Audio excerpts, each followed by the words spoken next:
Good morning students, welcome in online class 10th class chapter 3 अंग्रेजी साम्राज्य के प्रतिकार एवं संघर्ष, जिसमें आज हम राजनीतिक आंदोलन और राजस्थान की जनजाति किसान एवं प्रजामंडल आंदोलन का अध्ययन करेंगे। इसके पहले वाली क्लास में मैंने आपको राजनीतिक आंदोलन जो कि 1857 से 1919 के बीच में हुआ था, और आज हम पढ़ेंगे राजनीतिक आंदोलन 1919 से 1947 के बीच में कौन कौन से आंदोलन हुए थे उनके बारे में।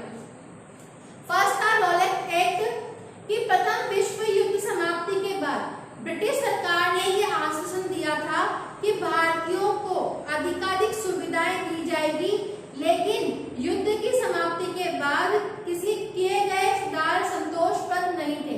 कि वो प्रथम विश्व युद्ध के बाद ये निश्चित किया गया था कि हमें उनको अधिक से अधिक सुविधाएं देंगे, लेकिन जो सुविधाएं दी गई वो संतोषप्रद नहीं थी।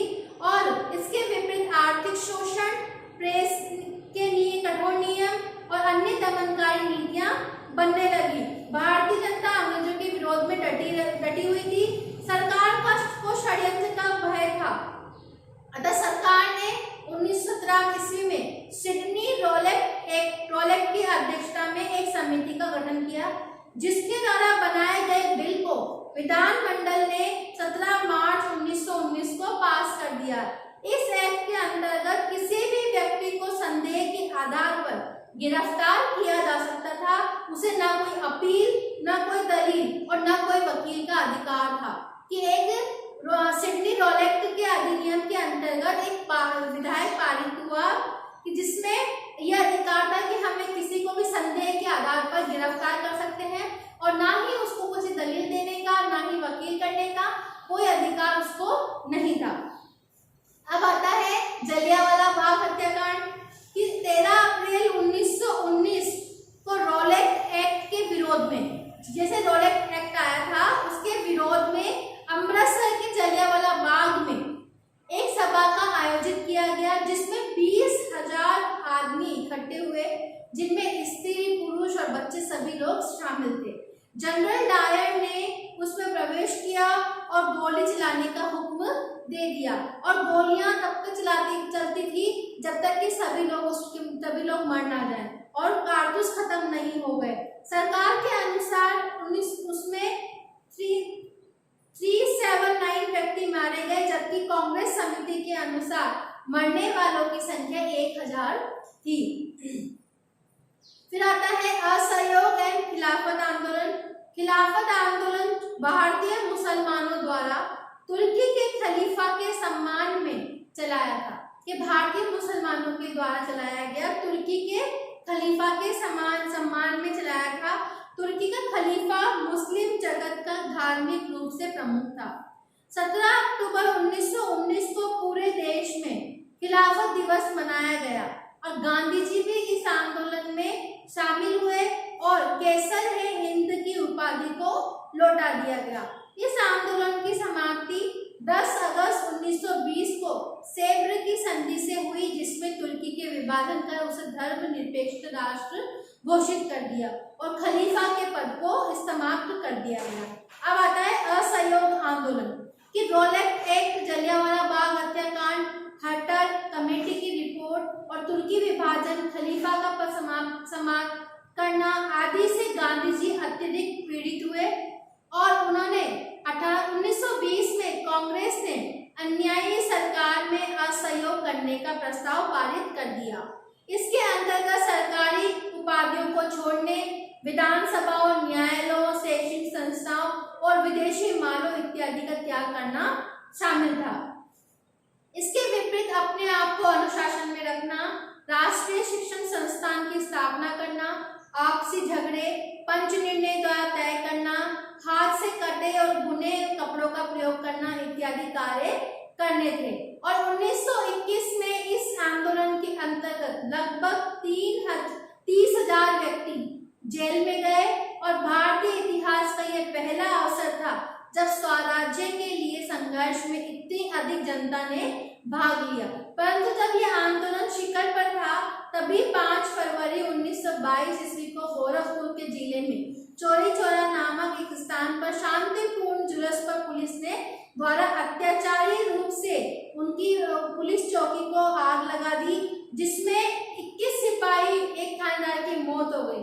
गांधी जी ने यह आंदोलन को हिंसात्मक होते देखकर 22 फरवरी 1922 को यह आंदोलन वापस ले लिया और उन्होंने गांधी जी की इस घोषणा से सभी देशवासी से बहुत आश्चर्यचकित रह गए थे। फिर आता है साइमन कमीशन कि 1919 के भारतीय सरकार अधिनियम के कार्यों की समीक्षा करने के लिए ब्रिटिश सरकार ने 1927 में सर जॉन साइमन की अध्यक्षता में एक कमीशन बनाया। इसमें 7 सदस्य थे, लेकिन कोई भी भारतीय नहीं था। 3 फरवरी 1928 ईस्वी को जब ये कमीशन बंबई पहुंचा तो इसका जबरदस्त विरोध किया गया और लाहौर में इसका विरोध लाला लाजपत राय के नेतृत्व में किया गया। विरोध कर रहे लोगों पर पुलिस ने अंधाधुंध लाठियों की वर्षा की, जिससे लाला लाजपत राय के सर पर चोट आ गई और 1 महीने के बाद ही उनका देहांत हो गया।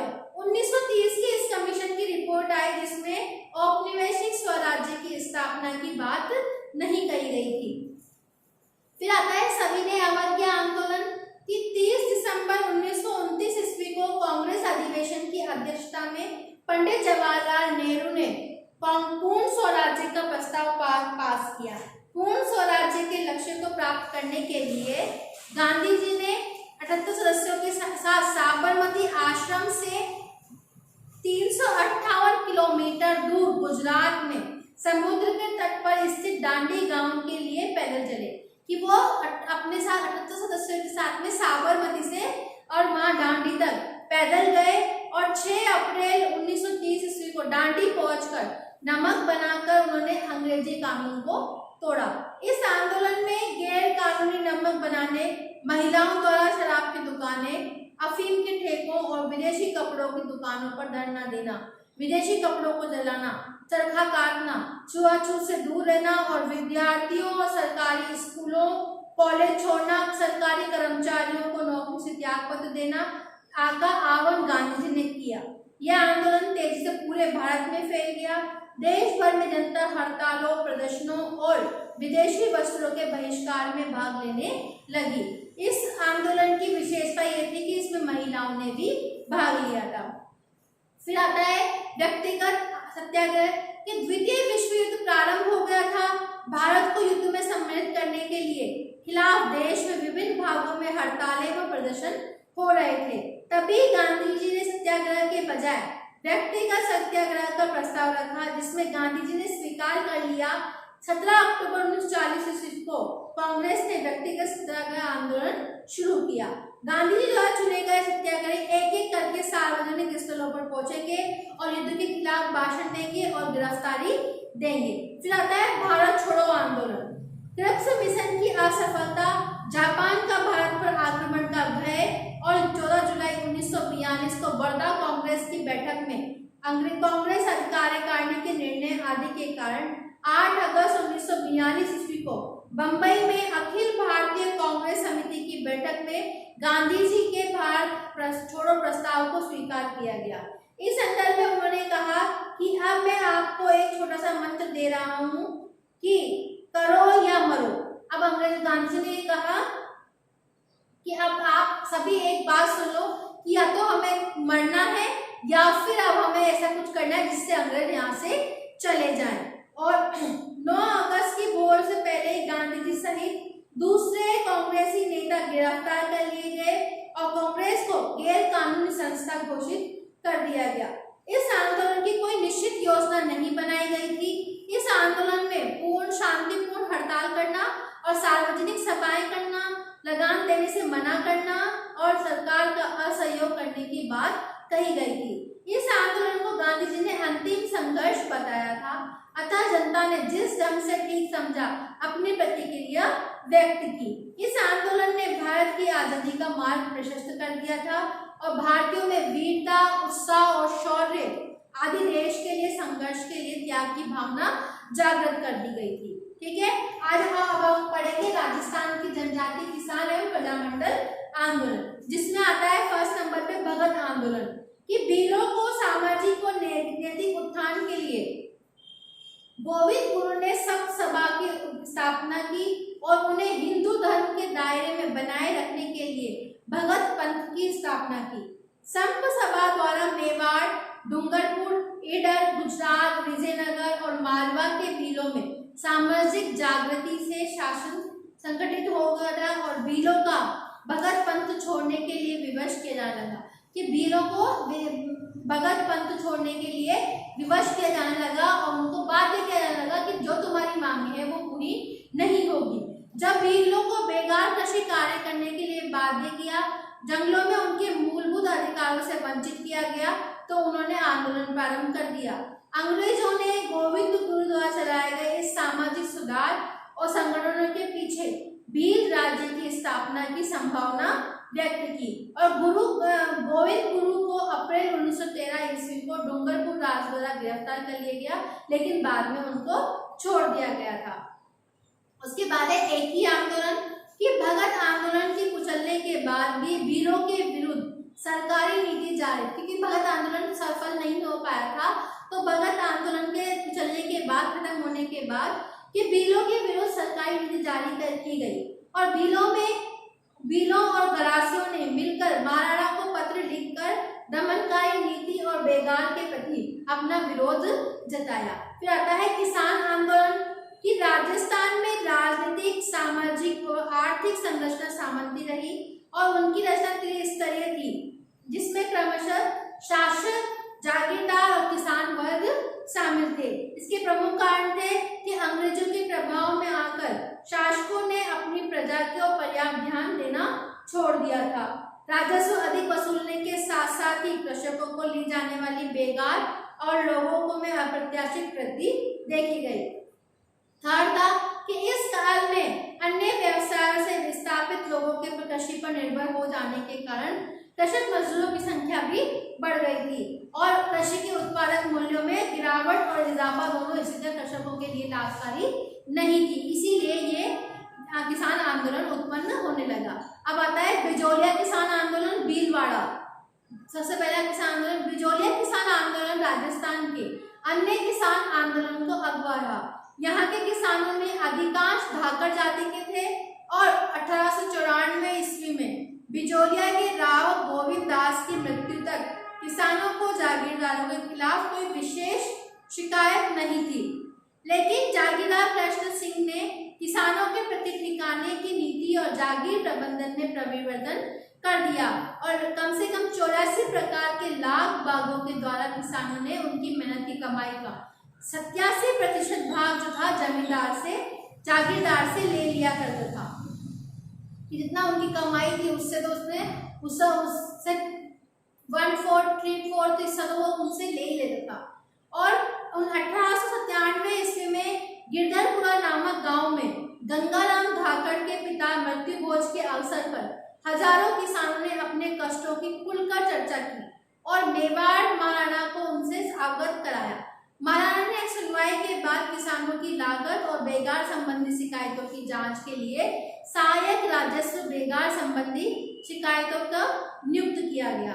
विभिन्न प्रकार के लागू और 1889 और 1900 के भयंकर दुर्भिक्ष अकाल के कारण बिजोलिया के किसानों की स्थिति बहुत दयनीय हो गई और इसके बाद 1903 ईस्वी में राव कृष्ण सिंह ने किसानों पर चौकड़ी नामक एक नया कर और लगा दिया।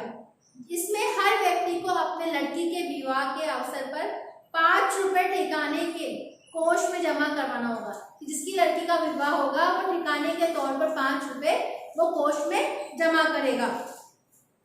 किसानों ने इसका मौन विरोध किया और 2 वर्ष तक अपनी कन्याओं का विवाह नहीं किया।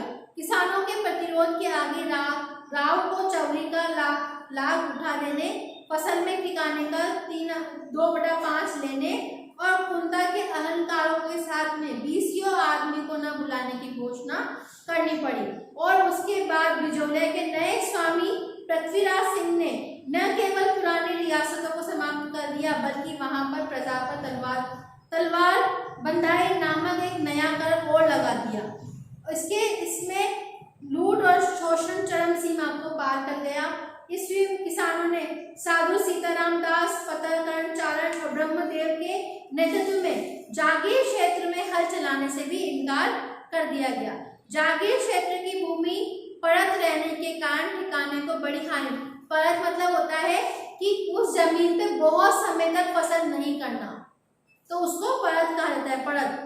तो उठानी और उसके फलस्वरूप साधु सीताराम द्वारा आमंत्रित करने के बाद विजय सिंह पथिक ने आंदोलन का नेतृत्व संभाला और 1917 ईस्वी में हरियाली अमावस्या के दिन बेरीसाल गांव में उपरमाल पंच बोर्ड नामक एक संगठन स्थापित कर उसे तत्कालीन आंदोलन का श्री गणेश किया गया। बिजौलिया किसानों को जागृत करने के लिए एक और माणिक्यलाल वर्मा द्वारा रचित पंछीड़ा गीत गाया जा रहा था।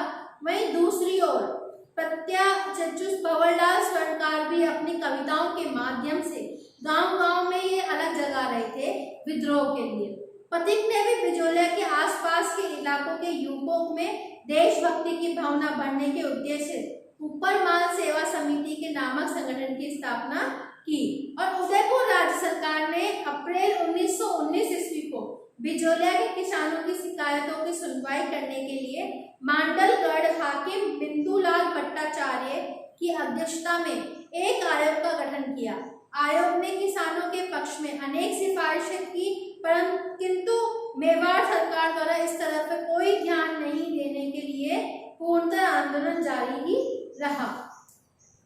और 1927 ईस्वी में बंदोबस्त विरोध में किसानों ने ठिकानों पर दबाव डालने के लिए विजय सिंह पथिक के परामर्श के बाद लगान की ऊंची दरों के विरोध में अपनी माल भूमि छोड़ दी, मगर किसानों की धारणा के विपरीत ठिकानों पर द्वारा भूमि की नीलामी किए जाने और भूमि को लेने वाले किसान नए मिल गए और किसानों ने भूमि को वापस प्राप्त करने के लिए आंदोलन जारी रहा, जो कि 1941 तक चलता ही रहा। अब आता है शिकार, ये तो था। अब नेक्स्ट है शिकर किसान आंदोलन। इसके पहले हमने पढ़ा बिजौलिया। किसान आंदोलन का प्रारंभ शिकर ठिकाने और राजा कल्याण सिंह द्वारा 25 से 50% तक भू राजस्व वृद्धि करने से हुआ था। कि 25 से लेके 50% मतलब डबल कर लगा दिया गया उनके ऊपर। और दाह संस्कार और गद्दीनशाही समारोह में अधिक खर्च का बहाना बनाकर इस वायदे पर लगान वृद्धि की अगले वर्ष लगान में रियासत दे दी जाएगी, किंतु 1923 में राव राजा सियासत अपने पुराने वायदे से मुंह कर गया। ठीक है, अब इसके अगला वाला किसान आंदोलन चित्तौड़गढ़ का और बराड़ सिंह आंदोलन, ये हम अगली क्लास में पढ़ेंगे। Thank you, have a nice day.